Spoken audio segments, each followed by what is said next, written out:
सेवा करिला बेले बेपार करंतु नाही आ बेपार करुथिला बेले सेवा करंतु नाही। ए कथाटा मु काहे कहली आसंतु जानिबा। एई कहानी रे गोटे गाँव रे गोटे गरीब लोकटे रहुथिला। बहुत कष्ट करी जीवन यापन करुथिला। आउ से गाँव रे भी गोटे साहूकार थिले और से साहूकारंकर गोटे बड़ ग्रोसरी दुकान थिला। गरीब लोकंकु तो कई बाकी देवेनी ना, बिना पैसा रे कौन सी सामान भी मिलबनी।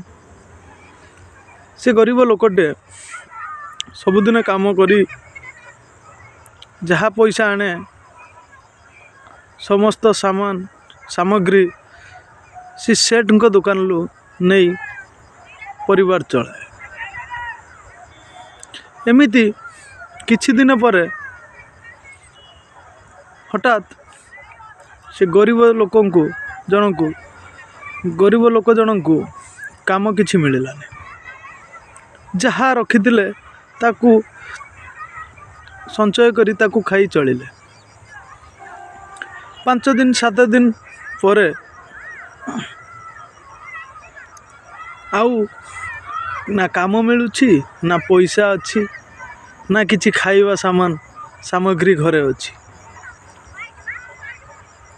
एमिति 2 दिन उपास भी रहिले से गरीब लोक जनक। तापर 3 दिन बेलू आ गोटे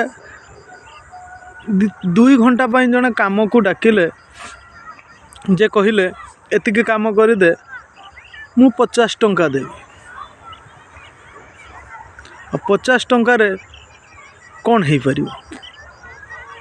तो ये गरीब लोक जनक स्वामी स्त्री और जड़े पुओ जड़े झील से गरीब लोकंकर अच्छे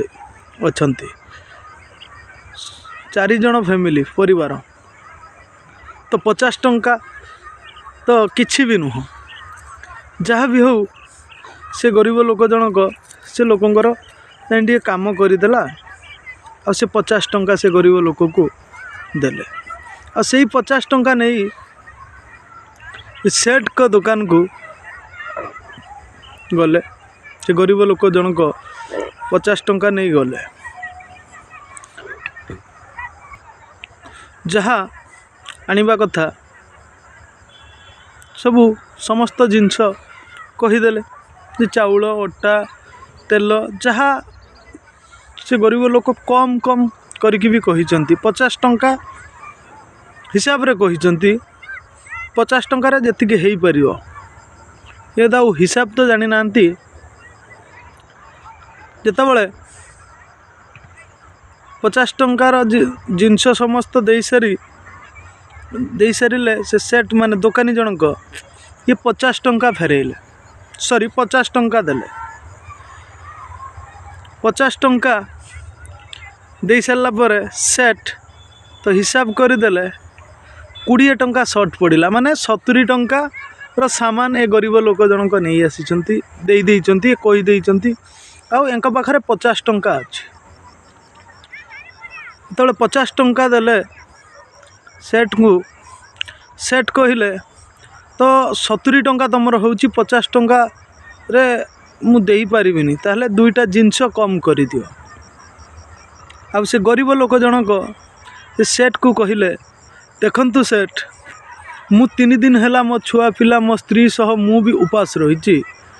मो पाखरे पैसा नहीं काम भी किछि नहीं उपास रे अच्छी। मते 20 टंका उधार रखि थांतु मु 2 दिन पर फेरई देवी। काम कले फेरई देवी। मु तो सब बेले एठू सौदा नउची ना मोर सामग्री एठू नउची समस्त घरे सामग्री जहाँ आवश्यक पड़ुची मु एठू नउची। आ मु से 20 टंका फेरई भी देवी। सेठू सेठ कहले जे ना ना हेई परिबनी जिनस 2टा काढ़ी दे जाओ। काढ़ी दे कि सेठ रखिले 2टा जिनस कमई देले आ कहले टिके अपेक्षा कर। घर को हठात घर को पड़े पशिगले सेठ तांको घर को लगे कि तो दुकानटा ना घर को जाई ୟାଙ୍କୁ ସେ ଗରିବ ଲୋକ ଜଣଙ୍କୁ ଡାକିଲେ, କହିଲେ ଘରକୁ ଆସ, ଭିତରକୁ ଆସ। ଭିତରକୁ ଗଲା, ଗରିବ ଲୋକ ଜଣଙ୍କ ଭିତରକୁ ଗଲେ, ଯାଇ ୟାଙ୍କୁ ଖାଇବାକୁ ଦେଲେ। ସେଟ୍ ରାଣୀ ଆଉ ସେଟ୍ ମିଶି ଖାଇବାକୁ ଦେଲେ, ମନ ବୁଝେଇକି ଖାଇବାକୁ ଦେଲେ।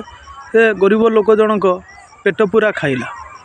ଖାଇସାରିଲା ପରେ ପୁଣି ଆଉ କିଛି ପୁଡ଼ିଆ ବାନ୍ଧିକି ଖାଦ୍ୟ ସାମଗ୍ରୀ, ଖାଇବା ଜିନିଷ ପୁଡ଼ିଆ ବାନ୍ଧି ଗୋଟେ ବ୍ୟାଗ୍ରେ ଭର୍ତ୍ତି କରି ହେଲେ ଏକୁ ନେଇଯାଅ, ତୁମ ପୁଅ ଆଉ ଝିଅ ଆଉ ତୁମ ସ୍ତ୍ରୀ ଖାଇବେ। ଦେଇଦେଲେ। ସେ ଗରିବ ଲୋକ ଜଣ ଖୁସି ମନରେ ନେଇକି ତାଙ୍କ ଘରକୁ ଆସିଲା। ଆସିଲା ପରେ ସେଟ୍ଙ୍କର ଗୋଟେ ପୁଅ ଥିଲା। ସେ ସେଟ୍ଙ୍କ ପୁଅଙ୍କ ବାପାଙ୍କୁ କହିଲେ, ବାପା 20 ଟଙ୍କା ସର୍ଟ ହେଲା ବୋଲି ତାଙ୍କର 2ଟା ସାମାନ କମ୍ କରିଦେଲ, 2ଟା ସଉଦା କମ୍ କରିଦେଲ, ଆଉ ଘରକୁ ଡାକିକି ଆଣିକି ତାଙ୍କୁ ପେଟ ପୁରା ଖାଇତେ ଦେଇ ପୁଣି ତାଙ୍କ ଘରକୁ ବି ସାମାନ ପଠାଇ ଦେଉଛ, ଖାଦ୍ୟ ସାମଗ୍ରୀ ପଠାଇଦେଲ। ଇଏ କେମିତିକା କଥା, ମୁଁ କିଛି ବୁଝିପାରୁନି। ସେଇଠୁ ସେଟ୍ ଜଣକ କହିଲେ ଯେ ବେପାର କରୁଥିଲା ବେଳେ ସେବା କରିବିନି, ଆଉ ସେବା କରୁଥିଲା ବେଳେ ବେପାର କରିବିନି। ରହୁଛି। କାହାଣୀଟି ଯଦି ଭଲ ଲାଗୁଥିବ ଲାଇକ୍ କରିବେ, ସେୟାର କରିବେ, କମେଣ୍ଟ କରିବେ। ପୁଣି ଦେଖା ହେବ ଆଉ ଗୋଟେ ସୁନ୍ଦର କାହାଣୀରେ। ସମସ୍ତଙ୍କୁ ଧନ୍ୟବାଦ। ରହୁଛି। ଜୟ ଶ୍ରୀରାମ। ଜୟ ଜୟ ଶ୍ରୀରାମ।